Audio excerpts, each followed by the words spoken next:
تو اس پہ پھر ایک ڈیمارچ کیا گیا تھا، یعنی پاکستان نے اس کے اوپر ایک احتجاج کیا تھا، پاکستان میں بھی اور واشنگٹن میں بھی، دونوں طرف یہ احتجاج ہوا تھا۔ اس کے بعد ایک حکومت اور آئی، عمران خان صاحب کی حکومت ختم ہو گئی، شہباز شریف صاحب کی حکومت آ گئی، اور انہوں نے یہ ضرور کہا کہ یہ سازش نہیں ہے، یعنی دوبارہ جب نیشنل سیکورٹی کمیٹی بیٹھی تو انہوں نے کہا یہ سازش نہیں ہے، لیکن انہوں نے بھی اس کو اندرونی معاملے میں مداخلت قرار دیا تھا۔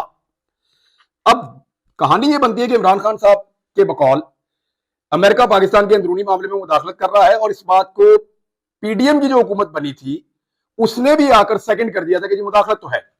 اب عمران خان صاحب کہہ رہے تھے کہ یہ مداخلت ایک سازش ہے، لیکن جو پی ڈی ایم کی حکومت تھی وہ کہتی ہے یہ سازش نہیں ہے۔ پھر سائفر کے بارے میں عجیب عجیب کہانیاں چلنا شروع ہوئی۔ کچھ لوگوں نے یہ کہا، سیاسی لوگوں نے، کہ یہ تو خالی صفحہ تھا، عمران خان نے لہرا دیا۔ کچھ لوگوں نے کہا کہ سائفر کا وجود ہی نہیں ہے۔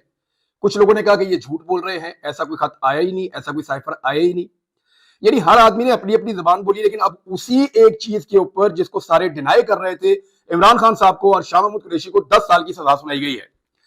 اب آپ ذرا یہ دیکھ لیں کہ عمران خان صاحب نے اس کے بعد ایک موقف دیا ہے۔ میں عمران خان صاحب کا موقف آپ کو بتاتا ہوں، اور یہ بھی میں آپ کو جو جرنلسٹ وہاں پہ موجود تھے انہوں نے جو انفارمیشن مجھے دی وہ میں آپ کو بتا دیتا ہوں کہ یہ 342 کا ایک بیان ہے جو ریکارڈ کروایا آخر میں عمران خان صاحب نے سزا والے دن، یعنی آج کے دن، منگل کے روز۔ تو عمران خان صاحب نے کہا بتانا چاہتا ہوں کہ اصل سازش کیسے ہوئی، اور انہوں نے کہا کہ وزیر اعظم آفس کی سیکیورٹی کی ذمہ داری ملٹری سیکٹری کی ہوتی ہے۔ سائفر میرے آفس میں تھا، پرنسپل سیکٹری اور ملٹری سیکٹری کے پاس کسی بھی دستاویز کی سیکیورٹی کی ذمہ داری ہوتی ہے۔ 3.5 سال کے دوران بطور وزیر اعظم صرف ایک دستاویز غائب ہوئی جو سائفر تھا۔ سائفر کی گمشدگی پر میں نے ملٹری سیکٹری بریگیڈیئر احمد صاحب سے پوچھا اس کی انکوائری کریں، اور اس کے بعد انہوں نے کہا، عمران خان صاحب نے اس میں سابق آرمی چیف جنرل باجوہ پر الزام بھی لگایا، اور انہوں نے کہا کہ جنرل باجوہ سائفر معاملے سے ڈرے ہوئے تھے، اور بریگیڈیئر احمد میرے پاس آئے اور انہوں نے کہا کہ انکوائری کی ہے، سائفر کا کوئی ثبوت نہیں ملا۔ 2.30 کروڑ ووٹوں سے منتخب وزیر اعظم کو نکالا گیا۔ اتنے ووٹ عمران خان صاحب نے کہا کہ میں نے لیے تھے اور مجھے نکال دیا گیا۔ اس سازش میں عمران خان صاحب کے بقول وہ کہہ رہے ہیں کہ سابق آرمی چیف جنرل باجوہ اور ڈونلڈ لو شامل تھے۔ کوئی بھی وزیر اعظم ہوتا تو اس سازش کے خلاف عوام میں چلا جاتا، میں نے بھی وہی کیا۔ اور اس کے بعد انہوں نے کہا کہ شہباز شریف اور نواز شریف جو ہیں ان کو پھر لایا گیا، ان کی حکومت بنائی گئی، حسین حقانی کو ہائر کیا گیا۔ حسین حقانی نے ہمیشہ امریکہ میں پاکستان کے خلاف لابنگ کی ہے، پاکستان آرمی کے خلاف لابنگ کی ہے، میمو گیٹ سکینڈل میں آصف علی زرداری کو ریسکیو کیا تھا۔ مجھے گرانے کے لیے حسین حقانی نے امریکی حکومت سے لابنگ کی، میری حکومت گرانے کے لیے حسین حقانی کو $35,000 دیے گئے۔ حسین حقانی سے ٹویٹ کروائی گئی کہ عمران خان امریکہ کے خلاف ہے، جبکہ اس وقت کے آرمی چیف جنرل باجوہ امریکی حامی ہیں۔ حسین حقانی نے جنرل باجوہ کے کہنے پر میرے خلاف لابنگ کی ہے، یہ عمران خان صاحب نے الزام لگایا، اور انہوں نے کہا کہ اس کے بعد ہمارے اتحادیوں کو توڑا گیا۔ اور اس کے بعد عمران خان صاحب نے کہا کہ میں نے جنرل باجوہ سے رابطہ کیا اور ان کو آگاہ کیا، انہوں نے کہا ایسا کوئی منصوبہ نہیں ہے، اور میں نے ان کو یہ آگاہ کیا کہ یہ سب کچھ کیا جا رہا ہے۔ یعنی عمران خان صاحب نے اس وقت کیونکہ وہ اس وقت وزیر اعظم تھے تو ان کے بقول وہ رابطے میں تھے۔ پھر اس کے بعد اسد عمر، شاہ محمود قریشی اور پرویز خٹک شامل تھے، ایک کمیٹی بھی بنائی گئی، عمران خان صاحب نے کہا، لیکن عمران خان صاحب کے بقول ان کو ایک دھمکی دی گئی کہ 12 سال کے لیے اندر کر دیا جائے گا ان کو، اور یہ دھمکی ان کے بقول، اور شاہ محمود قریشی صاحب نے یہ وہاں پہ اس ٹرائل کے دوران کلیم کیا کہ یہ دھمکی جو ہے، اور یہ رپورٹ بھی ہوئی ہے، سوشل میڈیا پہ بھی رپورٹ ہوئی ہے، اور مجھے کیونکہ جرنلسٹ ہیں، کریڈیبل جرنلسٹ ہیں، وہ یہ بات کر رہے ہیں تو میں آپ کو یہ بات سنا دیتا ہوں۔ انہوں نے کہا جی کہ جنرل باجوہ نے مجھے دھمکی دی تھی کہ اپنی سمت درست کرو ورنہ 12 سال کے لیے اندر چلے جاؤ گے۔ اچھا، اس کے بعد جی وہ کہہ رہے ہیں کہ روس کے دورے سے قبل میری جنرل صاحب سے بات ہوئی تھی، یہ دورہ بہت اہمیت کا حامل تھا، جنرل صاحب نے مجھے یقین دلایا کہ روس سے دورے سے متعلق تمام کمانڈر سے بات ہوئی ہے۔ 3 دن بعد جب روس سے واپس آیا تو شاہ محمود قریشی نے مجھے سائفر کے پیغام سے آگاہ کر دیا۔ میرے لیے حیران کن بات تھی۔ اچھا، اب یہ ساری وہی چیز ہے جو عمران خان صاحب پہلے بتاتے رہے ہیں۔ اب آ جائیں آپ اس بات کے اوپر کہ 22 اور 23 مارچ کو اسلام آباد میں OIC کانفرنس تھی۔ OIC کانفرنس ختم ہونے پر میں نے عوام کو سائفر کے بارے میں بتانے کا فیصلہ کیا، اور اب بات وہیں آ جاتی ہے جہاں پہ عمران خان صاحب نے پبلک کو پبلکلی بتایا کہ ایک دھمکی آئی ہے۔ اس وقت عمران خان صاحب نے ملک کا نام نہیں لیا تھا غالباً، انہوں نے کہا تھا ایک دھمکی آئی ہے اور میری حکومت گرانے کے لیے ایک سازش کی جا رہی ہے۔ یہ عمران خان صاحب کا جو ہے وہ ایک کلیم تھا۔ اچھا، عمران خان صاحب نے کہا کہ میں عوام کے پاس جانا چاہتا ہوں، اس وقت معیشت ڈوب رہی تھی، مہنگائی ریکارڈ 38% پر تھی، گروتھ ریٹ 6.17% سے گر کر منفی میں چلی گئی۔ یہ عمران خان صاحب کی حکومت گرنے کے بعد معیشت کے ساتھ کیا ہوا، اس پہ ہم ایک الگ ویلاگ کریں گے۔ میں آپ کو کمپیریٹیو انالیسس بتاؤں گا جو آپ کو بھی اب پاکستان کا میڈیا انفارچونیٹلی نہیں بتا رہا، بہت سارے اور بکھیڑے ہیں ان میں وہ پھنسے ہوئے ہیں. ہم آپ کو بتائیں گے کہ عمران خان صاحب اکانومی کو کہاں چھوڑ کے گئے تھے، اور پی ڈی ایم کی جو حکومت ہے نواز شریف صاحب کی، شہباز شریف صاحب کی وزارت عظمیٰ میں، وہ اکانومی کو کہاں چھوڑ کر گئی ہے. بھارت عمران خان صاحب کو 10 سال کی سزا سنا دی گئی ہے. یہ سزا کس طریقے سے سنائی گئی، اس پہ جب میں نے فیکٹس اکٹھے کیے تو کچھ حیرت انگیز چیزیں ہیں جو میرے سامنے آئی. ایک تو یہ ہے کہ 15 اگست کو عمران خان صاحب کو جب گرفتار کیا گیا تو 5 اگست کو وہ گرفتار ہوئے، اور اس کے بعد عمران خان صاحب کی گرفتاری ڈال دی گئی سائفر کیس میں بھی. ان کو گرفتار کیا گیا تھا توشہ خانہ کیس میں. جب توشہ خانہ کیس میں ضمانت ہوئی عمران خان صاحب کی، تب معلوم ہوا اگست کے بالکل آخر میں کہ ایکچولی عمران خان صاحب کی گرفتاری ڈلی ہوئی ہے پہلے سے ہی سائفر والے مقدمے میں بھی. اور اس کے بعد عمران خان صاحب کا ٹرائل شروع ہوتا ہے. پہلے یہ ٹرائل جو ہے اس کو ان کیمرہ رکھا جاتا ہے، اور اس ٹرائل کے اندر جس طرح سے جیل میں ٹرائل ہوا اس کو چیلنج کیا گیا ہائی کورٹ کے اندر. ہائی کورٹ نے کہا کہ جیل میں ٹرائل جو بھی ہوا ہے 29 اگست سے 21 نومبر تک اس کو کالعدم قرار دیا جاتا ہے، اس لیے کہ وہ انصاف کے تقاضوں کے مطابق نہیں ہوا، جو ڈیو پروسیس ہے لا کا اس کے مطابق نہیں ہوا، وہ کالعدم ہو گیا.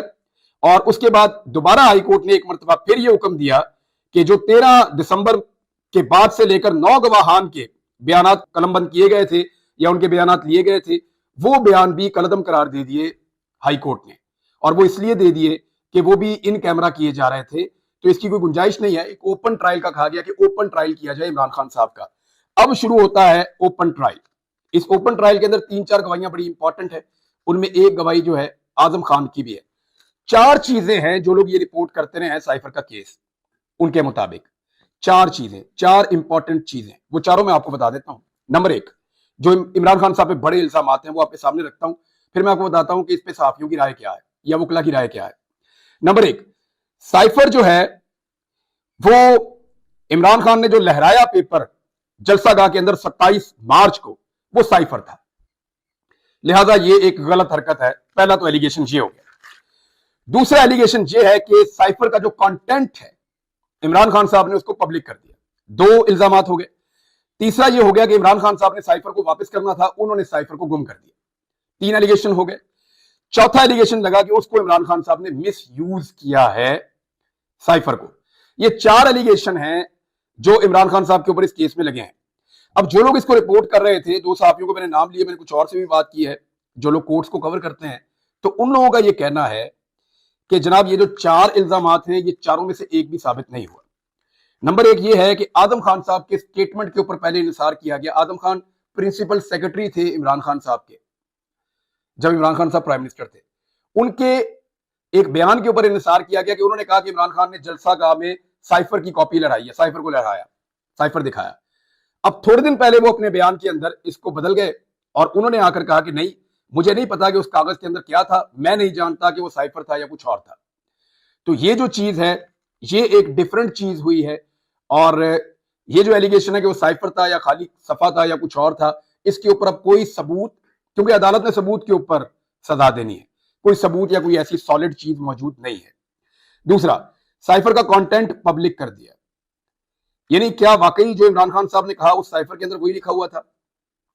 ابھی تک کسی بھی گواہ نے یہ بات کنفرم نہیں کی، بقول ان صحافیوں کے کسی بھی گواہ نے یہ بات کنفرم نہیں کی کہ سائفر کے اندر جو لکھا ہوا تھا عمران خان نے وہی بولا، اور وہ کانٹینٹ کو کنفرم کر رہے ہیں. کیونکہ کانٹینٹ کنفرم ہوگا تب یہ ڈیٹرمن ہوگا کہ عمران خان نے وہی کانٹینٹ پبلک کیا یا نہیں کیا. دوسرا انہوں نے یہ کہا. تیسرا وہ کہتے ہیں سائفر کو واپس کرنا تھا. تو عمران خان صاحب نے اس کا ایک جواب دیا، وہ میں نے آپ کو بھی بتا دیا. انہوں نے کہا کہ میری ذمہ داری نہیں تھی، میرے آفس کے اندر جو سٹاف موجود تھا، چاہے وہ پرنسپل سیکرٹری ہیں چاہے وہ ایم ایس ہیں، یہ ان کی رسپانسبلٹی تھی اور انہوں نے دیکھنا تھا ڈاکومنٹس کے حوالے سے. اور یہ ایک ہی ڈاکومنٹ ہے جو 3.5 سال کے اندر مس پلیس ہوا، اس کے علاوہ اور کچھ نہیں ہوا. تو مس یوز سائفر کا تو تبھی ہوتا جب یہ اوپر والے آپ کے چیزیں جو ہیں یہ درست ثابت ہو جاتی. تو یہ چاروں ایلیگیشنز ہیں. جو لوگ اس کو رپورٹ کرتے ہیں انہوں نے کہا ہمیں بہت عجیب لگا. اب آ جائیں اس ٹائم لائن کی طرف کہ اس کیس کو کتنی اجلت میں اور کس طریقے سے چلایا گیا. نمبر 1 تو یہ ہے کہ عمران خان صاحب کے وکلا کی تاخیر کی وجہ سے معاملہ آگے رکا ہوا تھا، اور اس پہ جو جج صاحب تھے، جج صاحب نے یہ کیا، جج ابو الحسنات صاحب، انہوں نے یہ کیا کہ موقع دے دیا سرکاری وکلا کو کہ وہ عمران خان صاحب کا ڈیفنس کریں. اور اس پہ عمران خان صاحب نے اور شاہ محمود قریشی صاحب نے دونوں نے پروٹیسٹ بھی کیا. لیکن اب یہ صحافیوں کا کہنا ہے کہ ہمیں پتا چلا اچانک کہ ہم اس کو ایکسپیکٹ نہیں کر رہے تھے کہ ایسا ہوگا. وہ کہتے ہیں ہمیں اچانک پتا چلا کہ گواہان کے اوپر جرا ہو رہی ہے اور وہ جرا کر رہے ہیں سرکاری وکلا, اور پاکستان تحریک انصاف کے وکلا کو موقع نہیں مل رہا. پھر پاکستان تحریک انصاف کے وکلا بھی آ گئے اگلے دن, اور انہوں نے آ کر کہا عدالت میں کہ جی ہم اس عدالت کے اوپر عدم اعتماد کرتے ہیں, ہماری موجودگی میں کیسے سرکاری وکلا جرا کر سکتے ہیں. تو جج صاحب نے دوبارہ سرکاری وکلا کو ہی موقع دیا, یہ کہتے ہوئے کہ کیونکہ آپ نے میری عدالت میں عدم اعتماد کر دیا ہے لہذا آپ میری عدالت میں اب جرا نہیں کر سکتے. مجھے جو انفارمیشن ملی اس کے مطابق یہ ہے. اب سرکاری وکلا جرا کر رہے ہیں, عمران خان صاحب کے وکلا کھڑے ہیں. یہ کیونکہ میں نے بار بار کنفرم کیا کہ کیا یہ سچ ہے کہ عمران خان صاحب کے وکلا کی موجودگی میں سرکاری وکلا جو ہیں وہ جرا کر رہے تھے گواہان سے, حالانکہ یہ حق عمران خان صاحب کے وکلا کا ہونا چاہیے تھا. اس پہ عمران خان صاحب نے اور شاہ محمود قریشی صاحب نے تحریری طور پہ پروٹیسٹ بھی کیا اور اس کے بارے میں کہا بھی. تو اس پہ مجھے کنفرم کیا گیا کہ ایسا ہوا, اور جب عمران خان صاحب کے وکلا نے بار بار انٹرپشن کی تو جج صاحب اٹھ کر چلے گئے. جج صاحب ایک دوسرے کمرے میں گئے, 3 صحافیوں کو پیغام آیا کہ آپ سے ایک بات کرنی ہے, ذرا کام ہے آپ سائڈ پہ آ جائیں. 3 صحافیوں کو دوسرے کمرے میں پہنچایا گیا اور سرکاری وکیل بھی دوسرے کمرے میں پہنچے, اور ساتھ ہی ساتھ گواہان کو وہاں پہ جرا کرنا شروع کر دیا گیا. اور اچانک پولیس آتی ہے, عمران خان صاحب کو اور شاہ محمود کو کہتی ہے کہ آپ اس کمرے میں آ جائیں, وہاں پہ جو ہے وہ جرا ہو رہی ہے اور قانون کی کارروائی آگے بڑھ رہی ہے. عمران خان صاحب نے جانے سے انکار کر دیا, جبکہ شاہ محمود قریشی صاحب وہاں پہ چلے گئے کہ ون سائیڈڈ کارروائی نہ ہو جائے. تو اس طرح سے یہ جرا مکمل کی گئی ہے. اس کی ویسے کوئی مثال تو نہیں ملتی, بہت اجلت میں بڑا سپیڈی قسم کا, طوفانی قسم کا یہ ٹرائل ہوا ہے عمران خان صاحب کا, لیکن اس میں بہت سارے لکوناز رہ گئے ہیں. میں نے جن قانونی ماہرین سے بات کی یا میں نے جن رپورٹر سے بات کی, ان کے مطابق اس میں اتنے زیادہ قانونی سکم ہے کہ اس کیس کے اندر عمران خان کو یہ سزا ہے یہ فوری طور پہ منسوخ ہو جائے گی, معطل ہو جائے گی. سزا کیسے سسپینڈ ہوگی, اس میں 2 چیزیں ہوں گی. پہلے عمران خان صاحب کی سزا سسپینڈ ہوگی اور اس کے بعد عمران خان صاحب کی ضمانت ہوگی. یہ دعویٰ کیا ہے میرے ذرائع نے, جو رپورٹرز بھی ہیں اور جو قانون دان بھی ہیں. ان کا یہ کہنا ہے کہ یہ 1-1.5 مہینے کا پروسیجر زیادہ سے زیادہ لگ سکتا ہے, لیکن یہ کیس ٹھہرے گا نہیں. اور جو آئینی ماہرین ہیں, قانونی ماہرین ہیں, اسپیشلی جو اس قسم کے کیسز کو جانتے ہیں, جب میں نے ان سے بات کی انہوں نے کہا جی یہ جو جج صاحب ہے نا, انہوں نے عمران خان صاحب پہ بہت بڑا احسان کیا ہے. میں نے کہا جی وہ کیسے, انہوں نے تو سزا دی تھی 10-10 سال کی, پوری دنیا کے اخبارات میں چھپ گیا. انہوں نے کہا جی احسان ایسے کیا ہے کہ اتنی کمزور سزا دی ہے اور اتنی غلطیاں چھوڑ دی اس بنیادی مقدمے میں کہ یہ جب بھی کسی فورم پہ جائے گا یہ اڑ جائے گا, یعنی یہ بچے گا ہی نہیں, یہ رہے گا ہی نہیں. پاکستان تحریک انصاف نے فوری طور پہ اپنے تمام کارکنوں کو پرامن رہنے کی ہدایت جاری کی ہے. انہوں نے ہر قسم کے احتجاج سے گریز کرنے کا کہا ہے, اور انہوں نے کہا ہے کہ آپ پورا کا پورا فوکس رکھیں 8 فروری کو انتخابات میں ووٹ ڈالنے پر. یعنی کسی بھی سانے سے بچنے کے لیے بہتر یہ ہے کہ کارکن اپنے گھر میں رہیں اور اپنی آواز اٹھائیں اور ووٹ کے ذریعے سے اپنا حق استعمال کریں, اور ووٹ کے ذریعے سے جو وہ تبدیلی لانا چاہتے ہیں, جو بھی کرنا چاہتے ہیں وہ اس کو کریں. اب سائفر کی حقیقت اور سچویشن یہ ہے ناظرین, میں اس میں ایک چیز آپ کو بتا دیتا ہوں کہ پاکستان کی 2 حکومتوں نے, ایک عمران خان کی حکومت نے, ایک شہباز شریف کی یا پی ڈی ایم کی حکومت نے, دونوں حکومتوں نے اس کو پاکستان کے اندرونی معاملے میں مداخلت قرار دیا ہے. سادی بات یہ ہے, دونوں حکومتوں نے کہا کہ یہ سائفر پاکستان کے اندرونی معاملات میں مداخلت ہے, اور جس آدمی نے یہ آواز اٹھائی آج اس کو 10 سال کی سزا سنا دی گئی ہے. تو یہ تو پاکستان کے اندر پارٹ آف دا گیم ہے, یہ چیزیں تو ہوتی ہیں, لیکن ایک چیز بڑی کلیئر ہے کہ جس طریقے سے یہ کیس چلا ہے یہ آگے ٹھہرے گا نہیں. یہ کسی بھی اپیل میں فارغ ہو جائے گا, یہ جس فورم پہ جائے گا وہاں پہ فارغ ہو جائے گا. اور اس کے اندر جو قانون کو جاننے والے ہیں انہوں نے کہا کہ یہ جو جج صاحب ہیں جنہوں نے یہ کیس سنایا, بظاہر پاکستان تحریک انصاف کے لوگ ان کو ایک الگ نظر سے دیکھ رہے ہیں, لیکن یہ ان کا ایک بہت بڑا احسان عظیم ہے جس طریقے سے انہوں نے اس کیس کے اندر غلطیاں چھوڑ دیں. یہ کیس یعنی اب تو یہ کیس کا فیصلہ آ چکا ہے نا, تو آپ اس کو اچھا ہے